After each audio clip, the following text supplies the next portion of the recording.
Hello everybody and welcome back to another episode of The Nod.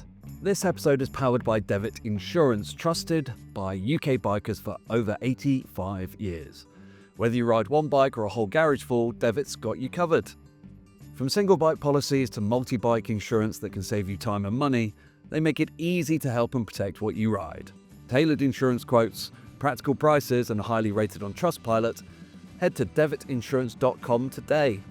Recently, Charlie and I hopped on our bikes and headed out into the Surrey Hills to meet up with Dr Alex George. So let's jump straight into the action as we're out on the road having a chat. Sound amazing. Yeah, they're a bit naughty. I'm trying not to wheelie now. That's I don't want to scare him and think that we're hooligans, you know. Hey, look, he's got a 1999 R1. I think he knows how to ride. Yeah. You know. Yeah. He comes across so gently. He's got a nice frog Rolex he's wearing. Oh, has he? You spotted that. Yeah. No, it's got 2.2 million viewers. That's a big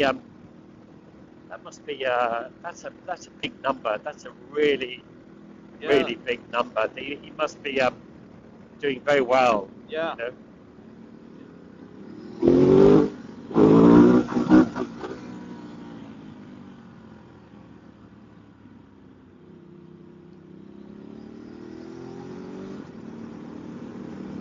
Yeah, he's gone for it. Nice. Okay, so. Right, well, I'm really quite excited to have a chat with him. I really enjoy his. I really enjoyed his Instagram and Twitter and all the stuff he was talking about, and his, his philosophy of why he doesn't drink. Yeah. Is really interesting. Yeah. And I'd like to talk to him about that because it's fascinating. His thoughts on it. Yeah, absolutely. I think, fresh approach. It's always good to get other people's perspective on things, and he's a guy who knows what he's talking about. So, looking forward to diving into that, diving into his bike history. He's already surprised me a little with his bikes, so should be good. Very nice, yeah. We're here this week. I don't have to look at the camera now. I feel self-conscious. There's a camera in my face. I'm just going to ignore the camera. Ignore the cameras. I'll just not straight Listen down. to the pro. He's with you. Yeah, Charlie, tell me how to be on TV. Everybody's different, is just best to stay out of it, really. With a face like mine. You said it. That's to stay out of it's probably a good bit of advice, actually. Yeah. The podcast. Oh, well, that was that then. Well, thanks, Alex. Great to have you on the show. Yes. That's killed our future episodes. No, we're here this week with a wonderful guest, someone that actually we've been keen to have on the show for a while, just in our consciousness, knowing that you ride bikes and also all the other work that you do just sits so comfortably in what we do on the show here. A big welcome, Dr. Alex George. Thank you for having me. Now, they say Alex George. never trust somebody whose surname is also a first name. Well, I've got Don't they? four. It's Alex David Lloyd George. George. Any link to the fitness chain? I thought you were going to say Prime Minister. I had linked to the Sorry, Prime Lloyd Minister. David Lloyd George, George. the Prime Minister we had linked to. Right. I don't exactly know the Well, it link. just shows you how cultural that we are. Completely missed that.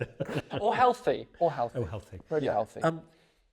But it's interesting. I was talking to Ben after we picked you up at that dodgy car park at Box Hill, Rikers, and where all bikers go. And we were talking about you mentioned. He said that when you started riding motorcycles, it's hard to find friends who ride motorbikes, isn't it? And until you end up going to Rikers and sort of chatting to other motorcyclists. But we were riding back here and we were talking, and I said, the first time I saw you was on Love Island, but you were back in 2018 or something, was it? Or I was watching it with my daughter Dune, and I remember thinking, gosh, there's this doctor has come through, and you were quite a different person to everybody else, or a lot of other people. sort of generalizing, but so I know, just to throw that and get that out the way, because that's where your sort of public career started, wasn't it? Yeah, for sure. And it's kind of like, I think that was kind of almost a random decision that led on to lots of other things. I didn't really have any kind of grand plan. They asked me to go on this show, like 300 followers on Instagram. I think it was through a dating app or something that the producer was like, why didn't you, I think they must look for people in different places. So like, do you want to come on the show? And I was like, oh, it's not really, nothing against it. It's not really for me. And I'm naturally an introvert. I was like, I'm happy in A&E. I'm doing my work. And I told one of the consultants, and she was like, no, you got to go to the interview. Why not? And I kind of had this thing where I think life kind of presents different opportunities. And I think sometimes we shy away from stuff when we should just throw ourselves into it. And I kind of was like, hey, what's the worst that can happen? I'll go to an interview. I probably won't get a spot on the show. It wasn't even a plan, even by going along to this meeting that I'd end up going, like, on the show. But I went along one day and I kind of turned up, and yeah, lots of people were different. There was like 20 guys turned up this kind of batch interview, and they interview one by one. And I looked around the room and I was like, I am sticking out like a sore thumb.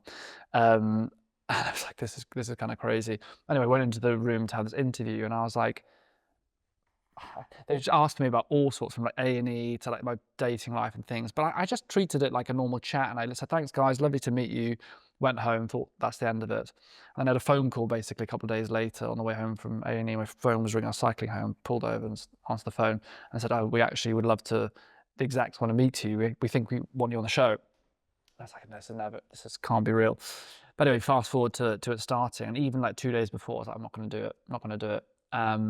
But I had this moment where basically, I lost a friend of mine back at uni to leukemia, a wonderful girl called, a woman at the time, Freya Barlow. And before she passed away, she said to me, I've come to the end of my life, live your life, you're naturally kind of shy person. I said, put yourself out there and do different things. I don't think she was talking about Love Island. She was like, but there was this little voice in my head being like, why not just do it? And so I did it. And, I came off the show, went back to A&E.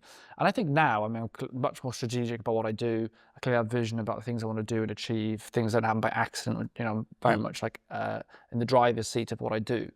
But it started from by randomness, really. There was no grand plan. I thought I'd be on there for a week or so, and I'd be off and back to work, and that'd be the end of it. I didn't expect to come off with 1 million followers, and so I built that up into a lot more now. But craziness. Yeah, well, 2.2 million followers, that's quite a lot on Instagram.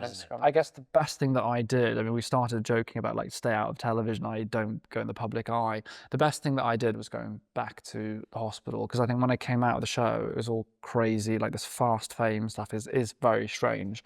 You go away onto an island for 9 weeks, come back, and like everywhere you go, people, especially at the start, everyone's kind of, there's like a Pokemon effect of like spotting a person that's been on it. And yeah, it became a very strange thing, or it felt a lot.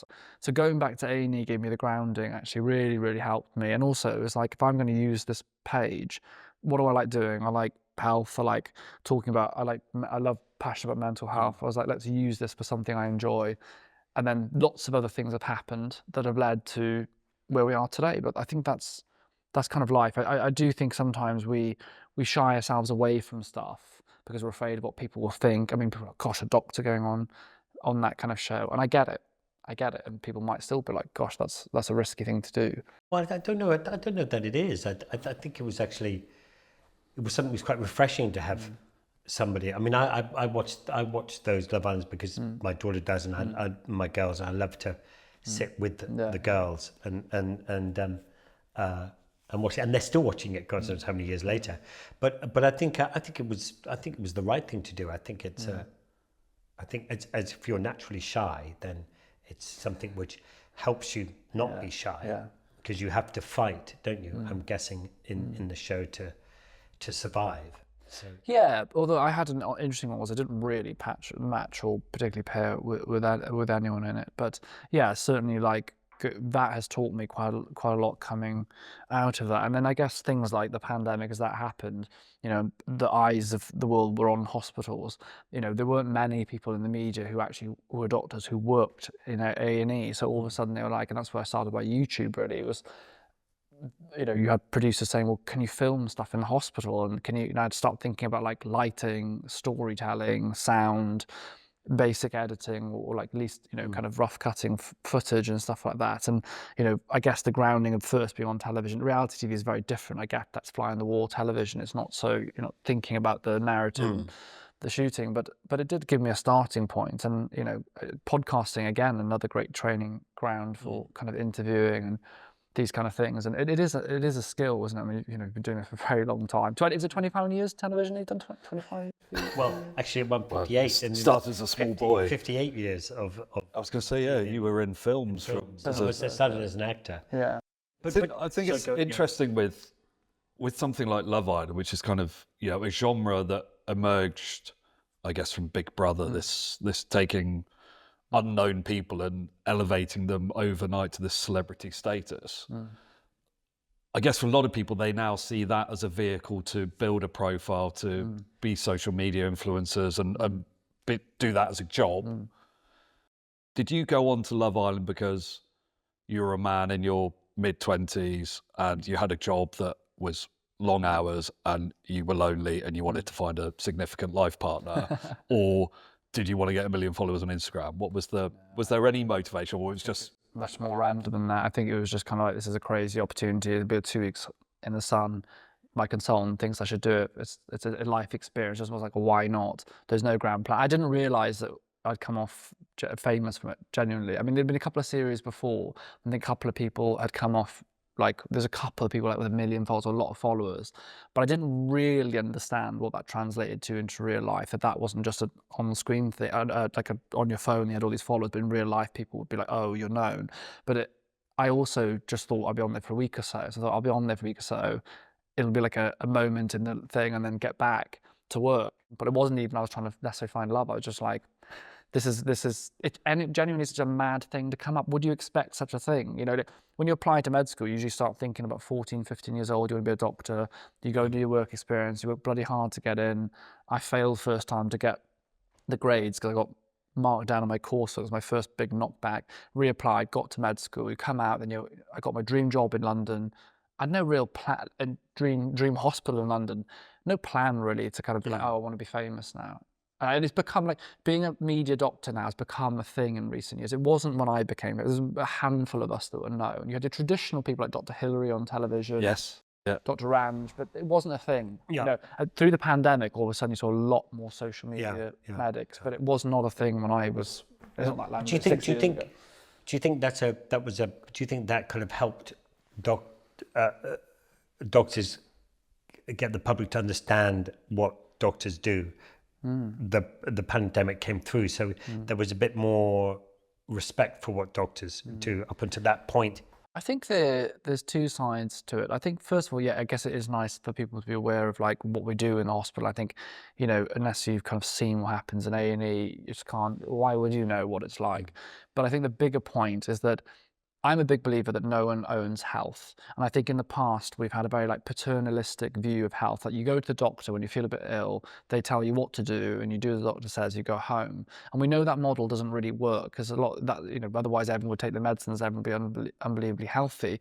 But what we're trying to move towards now is actually, why don't we teach people about the fundamentals of how to build health, like physical fitness and mental fitness, which is something I'm very passionate about, so that we can prevent people being ill, but also they can live healthier lives. And I think so much of the switch that's happened in the pandemic is going, actually, why don't we educate people, like doctors with the knowledge, why don't we share the knowledge to people so that they can make better decisions in their own life, be more aware of things like illnesses, what to spot and what to do, but ultimately take more ownership. It's been, we used to talk about this when I was at Movember for years, is empowering people to take positive action around their health. If you can do that at an early age and teach people how to look after themselves, educate them about the risks they will face as they move through life, so when they get to those points, they're educated, they're cognizant about what's coming, and they can take positive action quickly. If you can do that, you'll save the NHS £8 billion a year, right? Just because people will present early, the interventions will be much less. The whole nation will be happier and healthier, and therefore there'll be a lot more money around to do really important work, and not just give people injections because they're fat. The issue with the NHS, and what has been clear for a long time, is that we've built a system that's designed to fix the car when the wheels are falling off. And that's really expensive. I mean, when you look at mental illness, for example, if you look at children's mental health, the average cost of a child being admitted to an acute mental health unit is about £200,000, give or take. It's very expensive. Whereas actually, if you put early intervention at schools, so education-based, and also early support, so we prevent them getting to that point, I mean, it's 50 times cheaper or more. For a good example, a project I've been working on for about 4 years is the early support hub. So 11 to 25-year-olds walk-in support when they first need it, using things like sport, community, yes, having psychological intervention, but really having that view of like, how do we help this kid when they start developing issues. £200 million funds around 200 hubs. That serves around 500,000 children. If you think of the fact I just said about 200 grand for one child being admitted, the numbers make a lot of sense there. But like almost you're saying, the education point. I mean, life is all about paying bills and all these kind of things, as well as, all right, we're going to enjoy life, but there's lots of things that are stressful. And I've already explained that very well, but for men, and for women as well, but for men, like one of the biggest stresses of financial pressures. Men worry about the money and providing and things like that. Providing. Do we teach anything about finances at school? Most people don't even know that financial health is a thing. Like, the number one cause of stress for adults is financial worries, but we don't teach people like what's a mortgage, what's an ISA. I remember opening up my first pay slip as a doctor, and I was like, national insurance. I was like, I am the national insurance. What do you mean I'm paying national insurance? And I was shocked. And you just think like, why do we not teach these things so that you're more prepared? No, I agree. I think it's hugely important. I think empowering people at the very beginning, is critical. I mean, if you look at you can look at Northern Ireland and the problems that Northern Ireland have. It's endemic that they keep passing on the Catholic Protestant problem, and the parents are going, oh, look at that Catholic, and their little child is picking up that trait or like idea, whatever it is, and they're passing up. They've been nurtured into that. But if you can get rid of that at the very beginning, like in anything, teaching people, empowering people about banking, empowering people about health, and get people off the phones. And I think when we were kids, when I was a kid, I don't know how old you are, 33, but I grew up with no phones. I grew up with none of that, no computers, no phones, and you had to go the out. fax machine hadn't been invented when you were a kid. And exactly, I'm that old. But I had to go out and find ways of entertaining. I feel like I was the last age group where I still remember. I remember the Nokia 3310, like the first phone, right, when I was like 10 or 11 or something. But I still remember that being like, that was really early on, so I didn't have one. I remember like cycling to my friend's house, playing outdoors. I mean, I grew up on, my love of bikes comes from riding scramblers around the field in Wales and stuff from a very young age. Actually, the first bike I ever rode was which I wish I had now, because it's worth a lot of money, but a 80cc Honda trike, little red Honda trike. With the bulbous wheels. Yes. Dangerous ankle breakers. A friend of mine, Merlin's got a few of those. He'll probably sell one to you. Yeah. Really good? Yeah. Good. Yeah, sure. I really used to enjoy it, but I grew up with that kind of like nature and freedom. But children now are growing up with phones, with like all of the kind of sequelae of stuff that brings. But I think the point about and this is what I'm really keen on, is that we learn when it comes to like health, that includes mental health and physical health, is that we don't just see it as illness, and we don't just see it as prevention of illness. We should be like, we often say, well, do you have mental health? Well, everyone has it. Does anyone in any room, anywhere in the country, not want to feel a bit happier, less anxious, less stressed? And I think it's a shift that we need to take as a society, but also the NHS, away from like illness prevention, dealing with illness, to like, how do we feel a bit happier and healthier? And the modern challenge to that, phones, modern challenge of that is, how do you make people more connected? People are more lonely than ever. You mentioned about motorcycles, and then you mentioned about your father has motorbikes as well. So how did because motorbikes obviously is a big part of our life, and that someone once said to me not that long ago, said, oh, it's really good to be on a motorcycle, it's good for mental health. And I'm thinking, shit, I've been doing mental health since I was 6 years old, but where did your mental health motorcycles come from?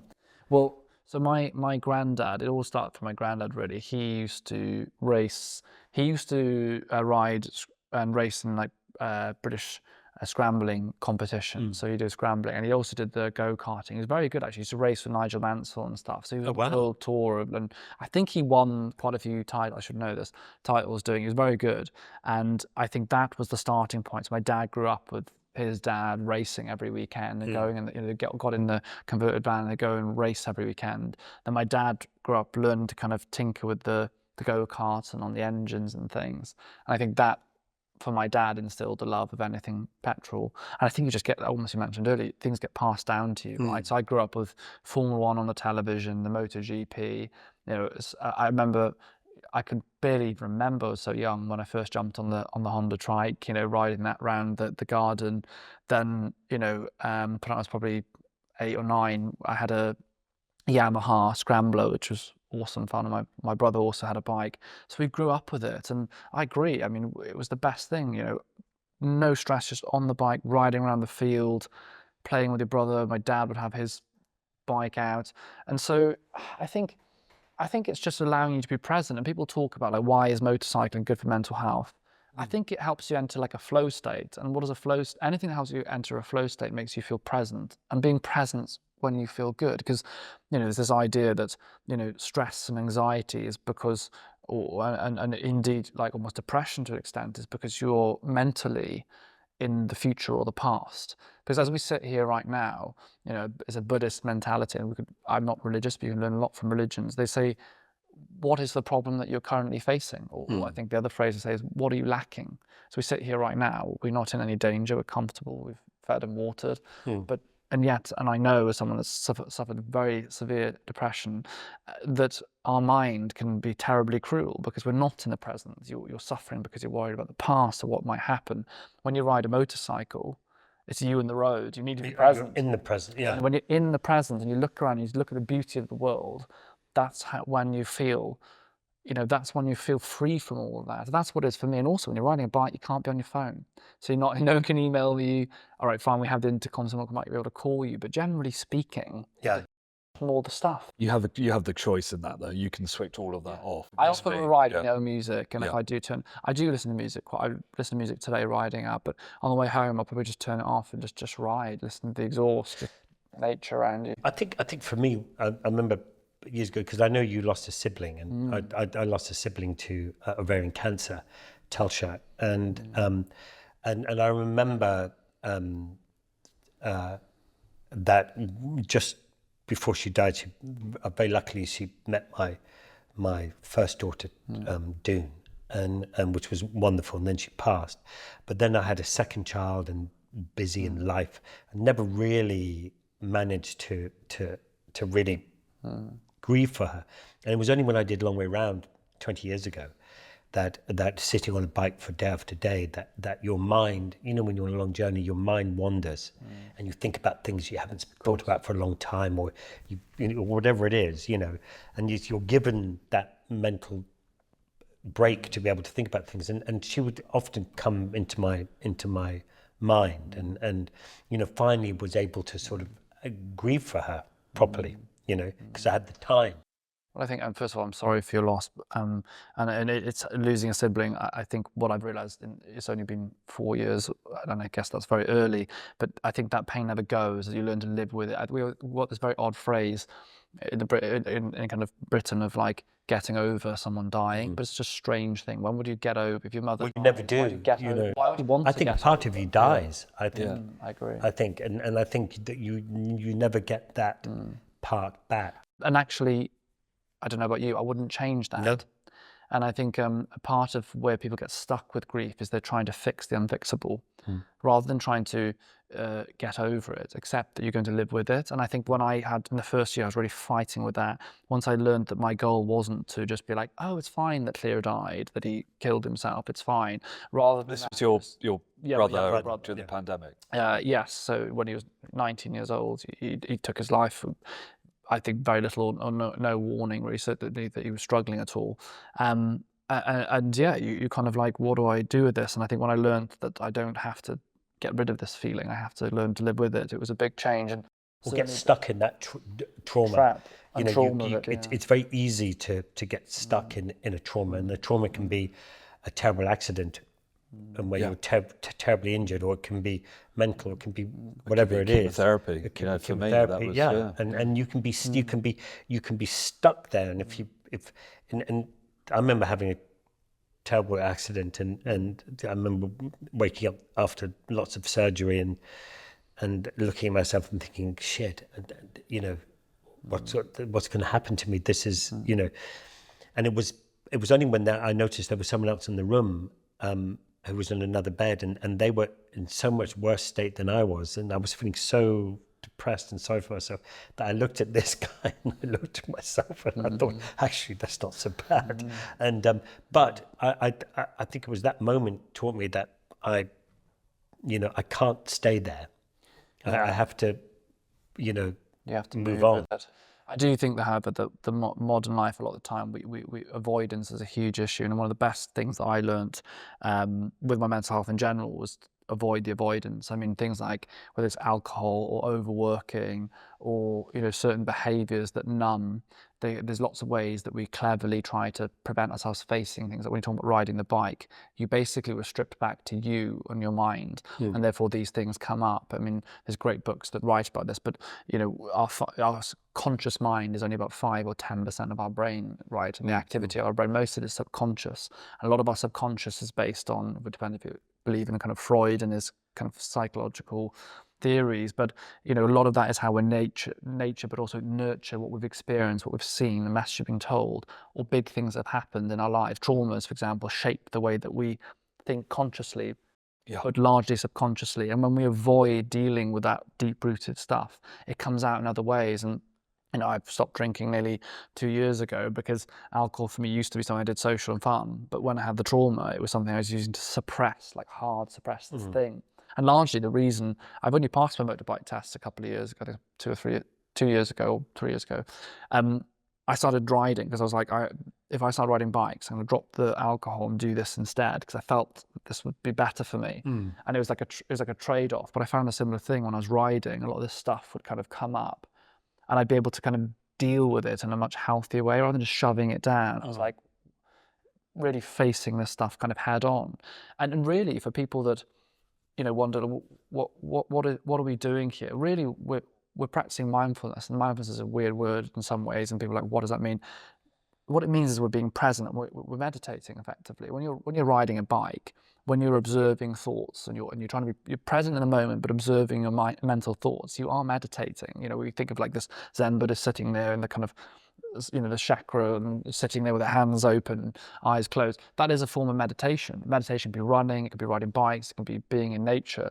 And it's shown that scientifically that meditating often rewires your brain. So riding motorcycles actually might be rewiring your brain in a positive way because you're becoming an observer of your thoughts. You're not like a passenger to your life and your experiences and your trauma, just acting impulsively in ways that are just driven by this subconscious mind. You're becoming conscious, you're noticing things, and then you're slowly working through them. That's why therapy works. But for me, that meditative practice of riding bikes. Everyone that's listening to this can then go to their significant other or anyone in their life that says, why are you off riding your bike again? Hey, you're always off riding your bike. I'm rewiring my brain. Dr. Alex told it, he's a professional medical doctor. He told me I'm rewiring my brain to be happier and healthier and a better person to be around.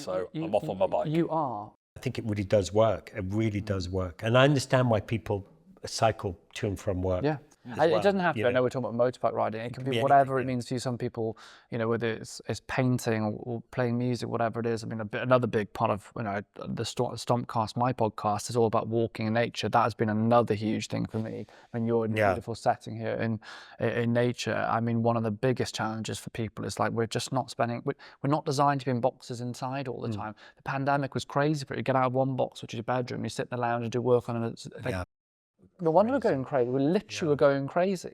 Protect the last hour, first hour of the day. When you wake up, you're fresh to the world. Don't go on emails. Don't look at the news. Have a morning routine. Go outside first thing. Protect that, and make sure you have time for you. Because if you see something that triggers you, or you're straight on your phone, you're straight scrolling, what kind of start of the day are you going to have versus getting outside in nature, walking, being outdoors? Hey guys, I just wanted to say that Quadlock are joining us this season on the Nod Pod. And as we all know, fantastic brand. Great bit of kit, and check out all the links in the bios. There's a little discount code for all of you lovely people to go and get some Quadlocks yourself. Yeah, I've been using them for years. If you're going to be strict about any time of the day with your phone, make sure it's the first hour and last hour. So like evidence shows that you're most psychologically vulnerable at the start of the day and at the end of your day. So at the end of the day, what you see affects how you sleep and the quality of your sleep. But also the light that we see and receive, or certainly the presence of blue light, affects things like our dopamine the next day. So interestingly, dopamine is our reward hormone. It's like when you do something good, you feel good from it, but also if you eat chocolate or you drink alcohol, these are quick fixes of dopamine, or scroll on your phone. Really interestingly, I was reading this recent study. It was saying that when you're on your phone before bed, the blue light suppresses the part of your brain that produces and releases dopamine. We create new dopamine when we're asleep. It suppresses that part. So if you're on your phone for like half an hour before bed and you go to sleep, you're limiting your capacity to create dopamine for the next day. I do often end up scrolling before I go to sleep. And it actually makes me anxious. By the time I put the phone down and I go to lie down, I feel anxious. And because I keep wanting to scroll to the next thing. What is the next thing? And then I get panicky because I can't remember what I've been scrolling through. I can't remember any of it. Because a really interesting thing is that when we started talking about social media and mental health, it's comparison, it's about body image. Actually, comparison syndrome affects everyone. I mean, do you find yourself comparing to other people? Oh gosh, that person's been off and done a fun adventure, or that person at work, they're creating something new. Or maybe it's as simple as stuff like, oh gosh, I haven't spent as much time, that lovely photo of the kids being away. When's the last time I went away with the kids? To be humans to compare. For me, it's more that. And that's what I mean. So there's always something though. So you will always compare something in your life, and it will trigger that. It's clever. It'll find, your brain will find a way to compare and go, something that I kind of worry about is whether I'm doing enough, to support people's mental health, my role, have I done enough? So my brain will start comparing, thinking, oh gosh, I should have done this and I should have done that. It's interesting. You're one of the people in the UK doing the most to support people's mental health. But comparison syndrome it's and social media feeds right into that, and as well as that, because you've got the algorithms and, you talk about things and things fucking just turn up on your phone. I talked about something random the other day with one of the girls I'm working with, something that's like not even something I'd be interested in. And I opened my phone, went on Instagram, and immediately there was an ad of this random thing that we'd just spoken about. It's technology is crazy. And if you don't mind me, I said I was going to mention metal.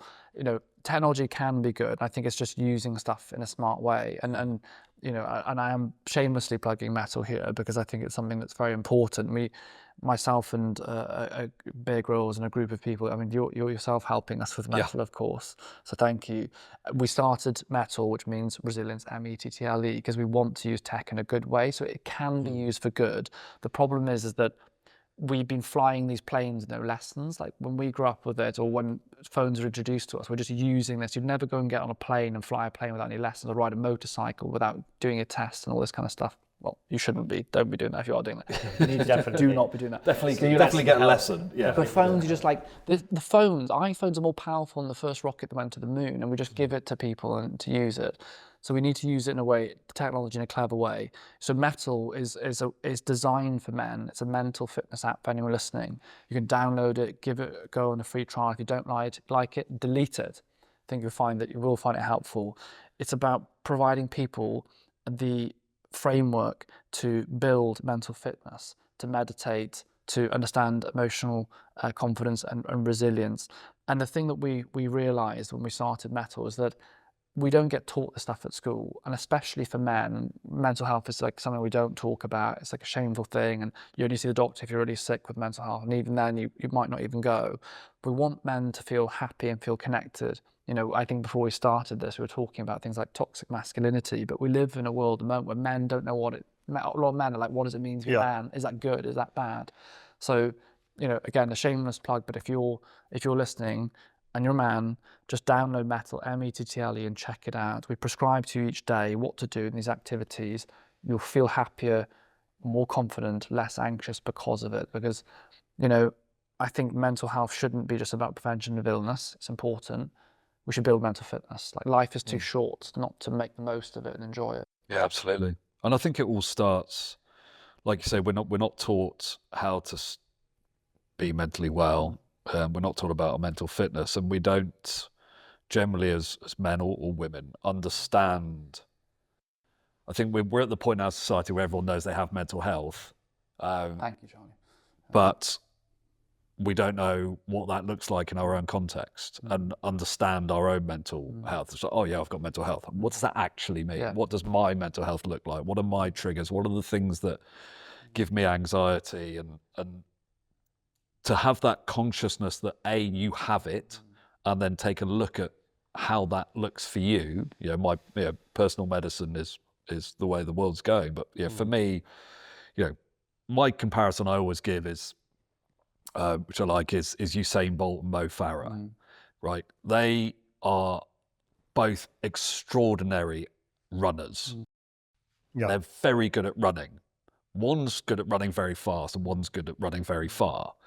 If they did the same training, one of them wouldn't be very good at one of the things they do, because for Usain Bolt, the sort of training he has to do is very different. To be the best he can be is very different to Mo Farah's training.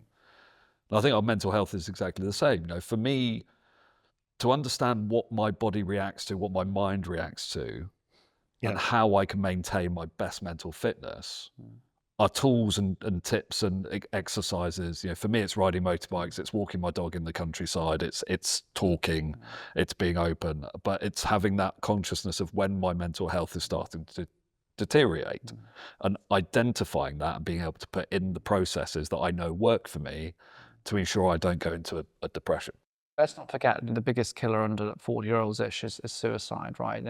We lose 75% of people that die every year by suicide are men.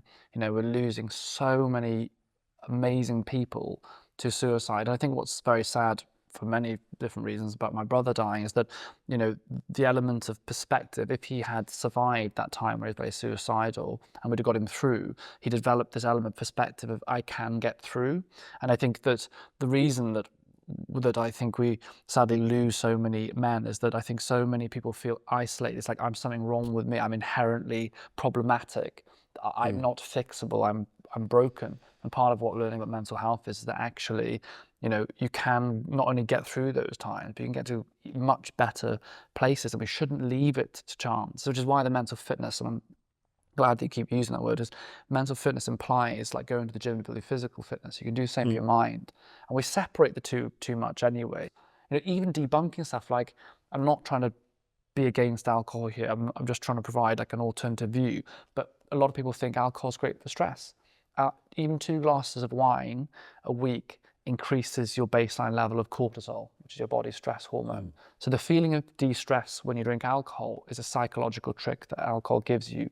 your stress levels actually I go up. just I know. looking, In the I'm opposite looking in views, this, you've got- in this in my room. This room is There's lots may of as well views be around an off license. No, Just a stress box. It's a stress box. And I'm not demonizing, because lots of people go, well, actually, that's fine, but I'm not demonizing it. But we don't provide people with the alternative view.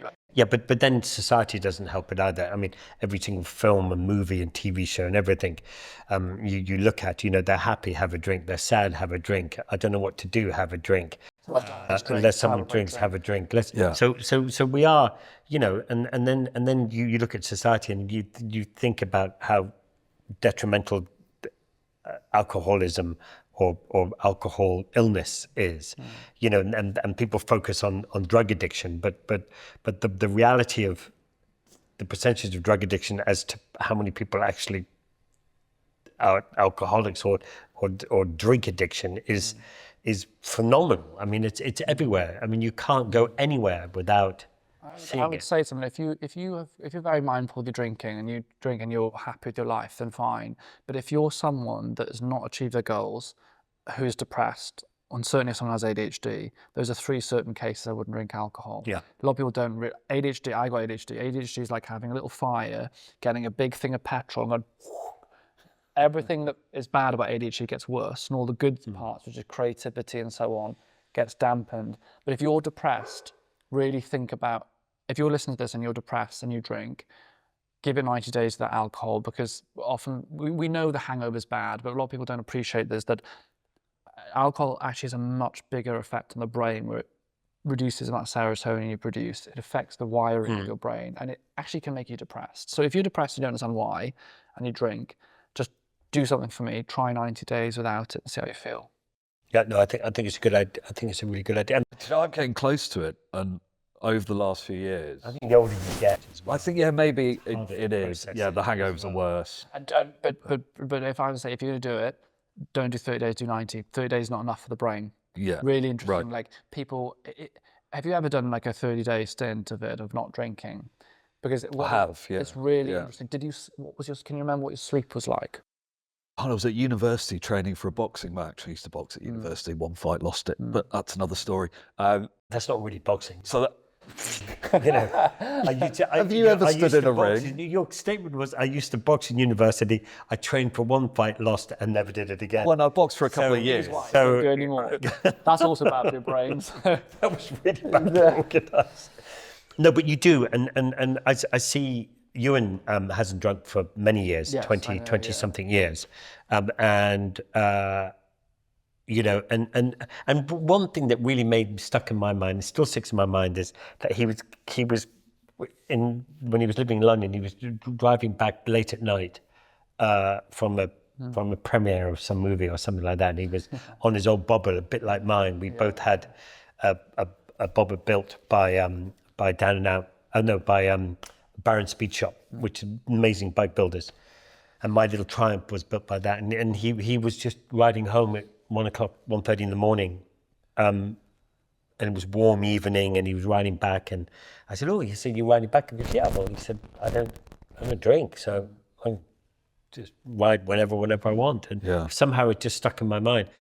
I paid for my Honda Fireblade and my GSXR in 14 months of not drinking, because it's really expensive, and it's all the hidden costs of drinking. The shit food that you buy when you're over or in the evening, the crap I'd book myself on a trip or something, or agree to do something I didn't even want to do when I'd had a few drinks, like, oh, that's a cost. The taxis and the cabs and stuff. Now I buy motorcycles and ride motorbikes. So when you're a parent as well, you all of a sudden you're tired. Like all of the things that inhibit you performing at your maximum, and your mental well-being, like being tired, having poor sleep, having crisis moments, which children are. That's my point. All of these things, like you're at a weak point. You're vulnerable as a new parent anyway, just in the situation that you're in. But then you're still of that age, generally some 20s, 30s, where drinking culture is probably still quite a big part of your life. And Thursday, Friday, Saturday night, you probably have a few too many, and then you might go to a party, get you bed at 2 a.m, and then you're up at 6 o'clock with a child.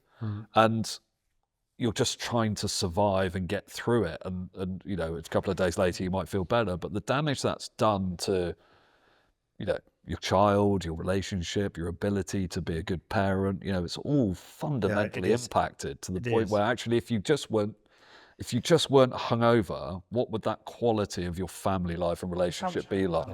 Could you be? I mean, can I ask you guys a question? You're both parents, both fathers. I mean, do you think, talking about mental health, do you think there's enough kind of awareness of the pressure that puts on men? Because we do talk, of course, and we talk more about postnatal depression and just the mental health pressures on mums. What's it like? Oh yeah. Well, I was just. It was. Can you remember that far back? Well, my kids are. Holding on to that, it's ready for Well, my kids are 28 and 29, and they're still, you know, blood sucking, money grabbing. No. Life taking. No. Be kicking you later. Yeah. A week's time when it comes. I think, and it's a massive adjustment. Yes. To life as well. You know, you as much as people tell you what to expect, you know, you're still never prepared for it. And that's why you often look at couples and newborn parents, and they're sort of trying to figure it all out for themselves. And even though you're trying to help them and tell them, you know, it's you've still got to figure it out for yourself. So it is traumatic. Do you ever remember change? Thinking, God, my mind's been affected by this? Do you ever remember your mood or? Well, yeah, for sure. I remember waking up and, you know, when the baby's crying again and the exhaustion of just having to pull yourself out of bed and sitting there and going, I hate this life, you know, I hate this, you know, and you do at the time, you hate that moment, but you know, I think then you hold them and, you know. Yeah, like, oh, okay, fine. Becoming a parent for me was, you know, it was 2010, my eldest daughter, Daisy, was born. And that was at the end of the craziest year of my life. At the start, the end of 2009, I'd already had cancer once and found a lump again in October. This is testicular cancer. Testicular cancer. And we were monitoring that because there was no vascularity to the lump, but it was growing. So it wasn't, my tumor markers were normal. It was like, I was in the care of the doctors. I was engaged to get married in March of 2010 with this diagnosis hanging over us with no children. And they're like, well, we can remove the lump, but you've only got one testicle. It might not work very well. You might be infertile, or you can try with one dodgy testicle to have a baby. So we did. We took that approach. We'll monitor it. February of 2010, fell pregnant. March, got married. 2 weeks before we got married, I was made redundant. Got back from a honeymoon, skiing in the Alps. It was great. And then went back to the hospital. They're like, it's growing. We need to do something. Had it removed. Diagnosed there and then with testicular cancer again, which had spread to my lymph nodes. So I then went through 4 months of chemo. At the end of that, my daughter was born. So I had a pregnant wife all the way, and then I was a dad at the end of 2010. So that was, and I was not really present for the first few years. I was depressed. I was a mess. Work as well. There was no work. Yeah, I was still fighting everything. I was involved in Movember at that point, doing loads of media, thinking I was helping people by telling my story, but I wasn't helping myself. I wasn't aware. Nobody was supporting my mental health. And as a parent, we were just survival mode, you know, drinking heavily and just trying to get through all of those things. And it was really tough. And I think the other part of that, you know, I've subsequently had another child with Holly, my partner now, Willow, who's 4. And I've been so much more present because I've been through that whole journey of counselling. I went through crisis, went through divorce, you know, was put on antidepressants, world fell apart, started to really get the counselling support I needed to understand my mental health and deal with it.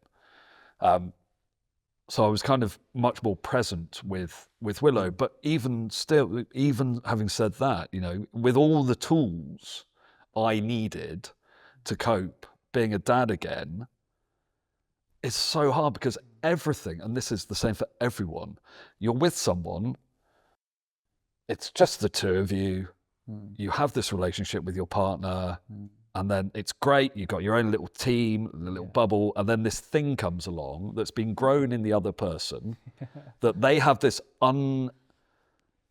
unexplainable bond that you don't have because you've not grown anything in you. Then this thing arrives and you're expected to bond with it, you're expected to love it, but all of the mum cares about is this thing that they've brought into the world because they're feeding it, they're the primary caregiver, and you're kind of slightly redundant in many respects for quite long periods of time. You're kind of going, well, I'm just here on my own, and there's this thing that's killed our relationship. We're not the people we used to be. We spend no time in the context of that relationship that we used to have before a child, and we're isolated, we haven't got family nearby, all of these pressures that come into it, and you're drinking and you're not properly equipped, you're fatigued. It is fucking hard. Yeah. And then everyone's like, oh, you must be so happy. It must be great. You're like, yeah, but Jesus, it's not easy, Well, you've been through a lot. Well, for you, I think it was harder. I think for me it was maybe. I think it was for sure. Yeah. I think for me it was. Well, I don't think I'm much unique in No, those not at all. feelings and the I think situations. but listen, there are all levels, and I think it's. But the thing is, I think that the overriding message of that is, even with all the tools in place and the good practices in place, you're not bulletproof. You're not protected from this stuff. It's still going to affect you, and you've got to work hard at it. And I think so, but I think that's part of that's we'll go back to avoid the avoidance realization that you difficult times come. I think in the past, like resilience was like, or the idea of stoicism was kind of bouncing bullets off you and getting through stuff. But I think now resilience is much more about realizing when you're under pressure or stuff's happening, and like bringing the right coping mechanisms in with the right people to help go through stuff. Because otherwise, everything else is avoidance. Yeah. And when you avoid stuff, it's just like bad debt, isn't it? You avoid pain, you're just going to build. It's an interest attached to it, and it will grow and grow and grow. And people talk about resilience. People talk about, they're like, oh, you're very resilient. But what does resilience actually mean? The definition of resilience is the ability to go back to a previous state. Yeah, exactly. It's like a tree in the wind. It's kind of going in a storm, and it comes back to itself. If that bend, it's too rigid, it'll snap and fall over. And if that tree's broken to start with, it's only going to go back to a broken. So if you're not in a good state before, your resilience means nothing, because I'm very resilient, but I'm fundamentally flawed. Yeah. So I need to be truly resilient. You need to be in a good psychological state in the first place, because that's the place you want to get back to as you go through whatever adversity it is you face. But I think getting back to something, I think, is not healthy either, because you're moving on all the time. Well, yeah, I mean, from a coping point of view, when you go through these traumas and you go through these things, I think I've learned over the last number of years of having all sorts of things like we've all had thrown at us, is that by you actually almost want to use that trauma as an experience and sort of think, well, okay, I can get something from this. Yeah. And I can understand that at that time I was in that way, but I don't have to be there again. I can use that and think, okay, that's good, but I can still move on, and I think that's so key for everybody, is not to get stuck, and not let it define you. I remember when I moved from Exeter in Plymouth, where I was studying, and my dream was to go work at King's College Hospital in London. It was my absolute that I wanted to work there, because 24 Hours in A&E was filmed there. Desperate to work there, and I had a picture on my wall when I was studying.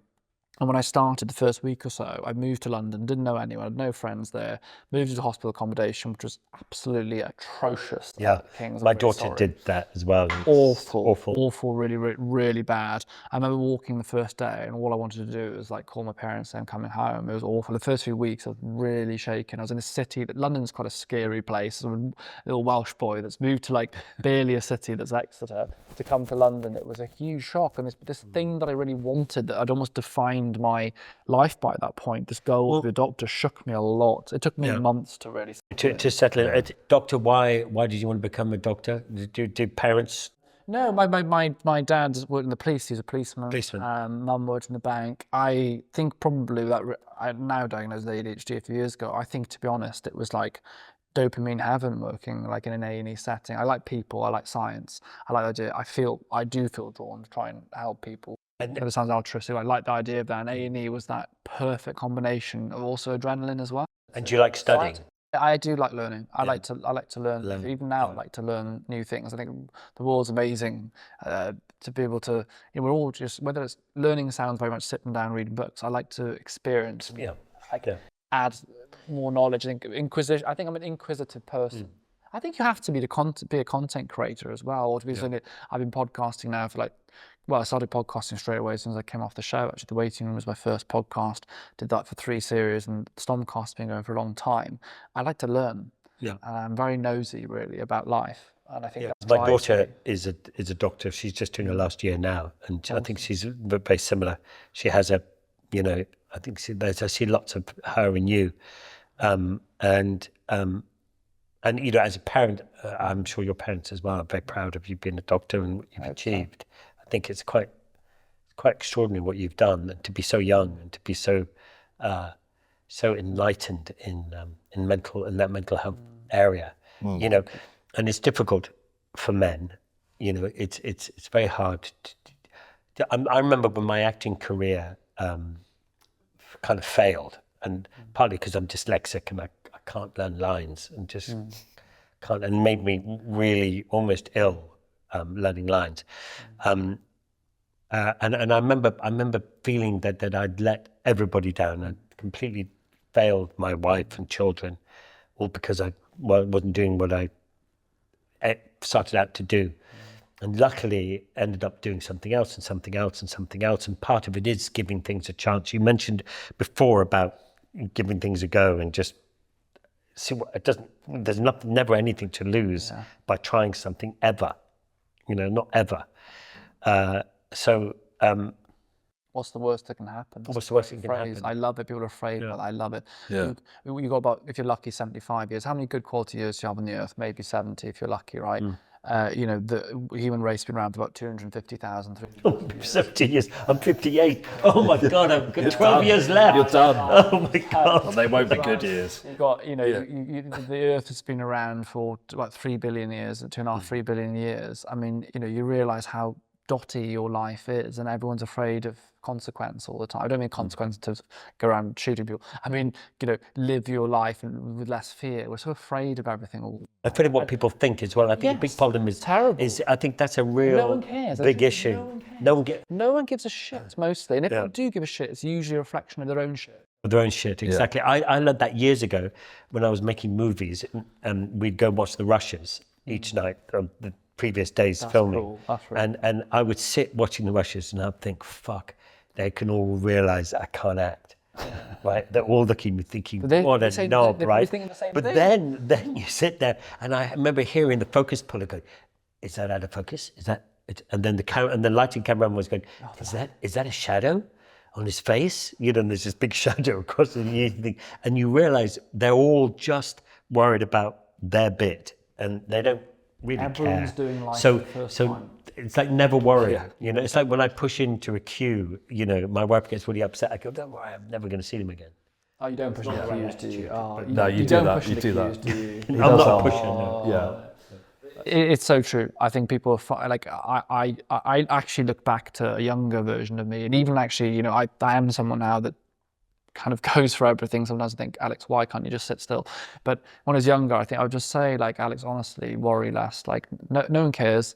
Give things a go and give it a try, and be less afraid of, this person's going to think that, or that person's going to think that. Who cares? But listen, we've been gabbling away, but I want to talk for a couple of minutes, just a bit more about motorbikes, because this is a motorcycle podcast. So your father has a... So my dad rides, he's got a KTM 1290 Adventure, which is he rides around. He mounts is too big, but I think it's an amazing weapon. It's got heated seats, heated grips. He's living a good life. 170 brake horsepower. 70 brake horsepower. So that is, you know... It's plenty. crazy. When I got the fourth gear, you open it, it's like, I mean, Fronts any up. gear, it just goes. Yeah. And then the complete opposite of that is this Honda 754. It's 1973 plate. It's got the very old school plate on it.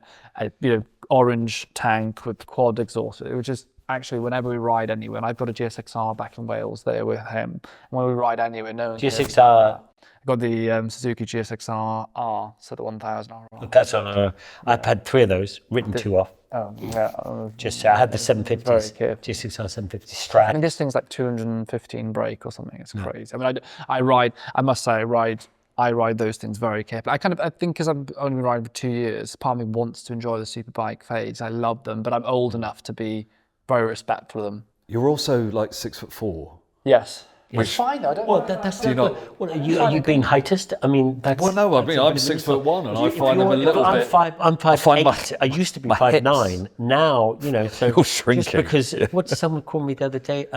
Vertically disabled. Someone called Wow, that is... But, I don't find them uncomfortable though. No. I mean, don't get me wrong, riding around when it comes down the Triumph Bonneville. He must be flexible. Yeah, he's young and flexible. Just you wait. wait till you're 58. Yeah, that's why I'm doing it now. Before I have to ride those. So I'm impressed that a man that, I mean, you've slightly given the game away. Well, you're a doctor, which goes against convention with motorcyclists a lot of the time, because you see most of the bad things that happen. For a long time, yeah. But to be fair. for a man that's had his license for 2 years to tell me you've got a 98 R1 and a GX 1000, I'm like, that's a couple of big bikes for someone with not a huge amount of riding experience, but you've been riding your whole life. I grew up on you know what it's like bikes and stuff like that, and off-road. And It's all that. Bug rider. If I you're know, a bug rider, you can ride anything. Yeah, that's it's the been a good greatest. few years. I've ridden actually off-road because I've been in London, but yeah, I think growing up with that, and also we were just like, we had stripped out cars that we turned into like rally off-road things. I've kind of like grown up with. You've got the feeling. Cycles of some, like motorcycles and motor vehicles, engines, and But, so yeah. But it sounds to me like you need to start doing some track days and start going to get on that. I did one track day. Yeah. I've done one. I went out to Almeria in Spain with BMW actually. Then Neil actually and went out and did that. But that scared the shit out of me. I mean, I was on the 1000 RR out there. I mean, coming out on that straight.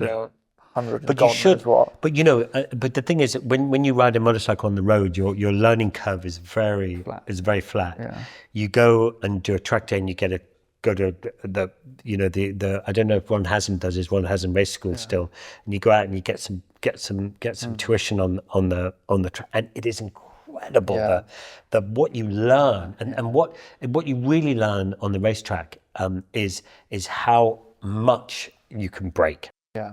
And how much you can actually rely on that front wheel. Yeah. And that's, you can really only get that by really understanding getting on the racetrack. So I would always suggest to go on the race and then go down and do the Simon Payne. You're riding early, your confidence, I think, with the bike is at different levels. Because you're doing the same corner again and again and again and again and again.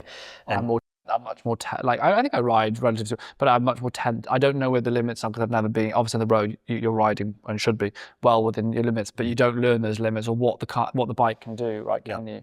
No, exactly. And so by doing these courses, by going off road, by doing track days, by doing that kind of stuff, it really benefits your on road riding, makes you a safer, better rider. I think anything that.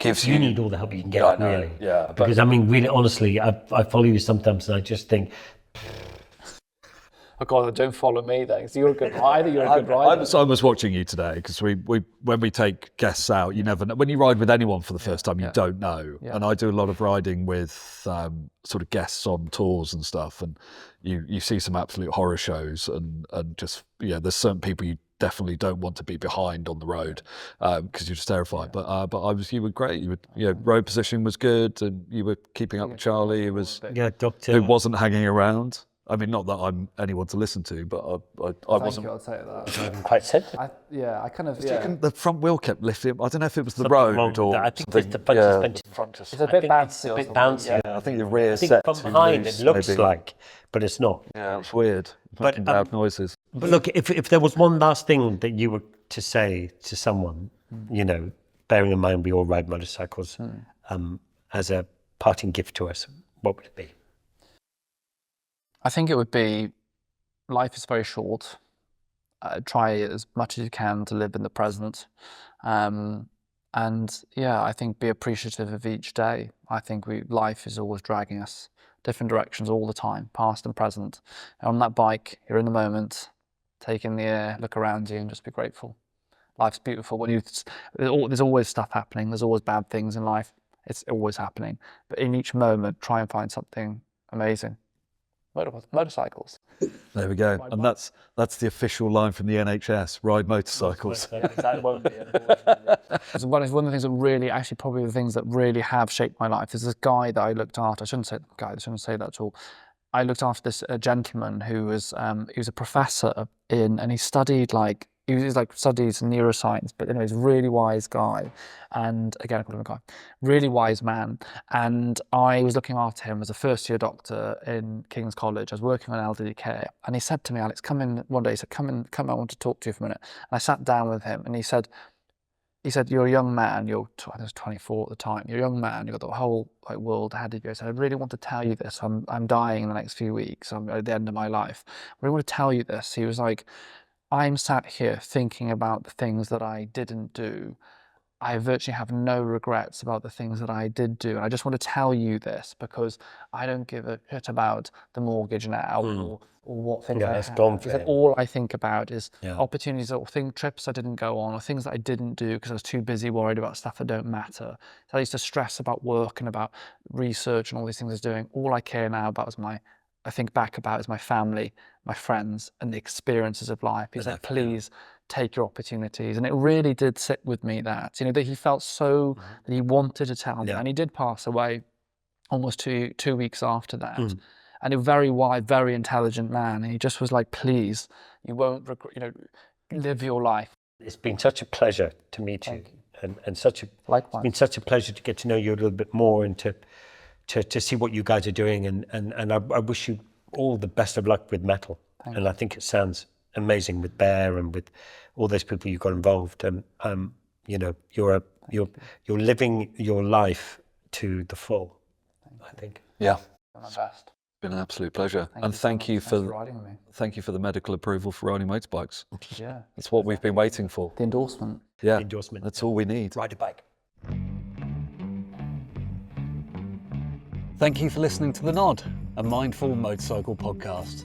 Hope you enjoyed this week's episode. We'll be back next week with another excellent guest as we talk about all things motorcycle life and everything in between.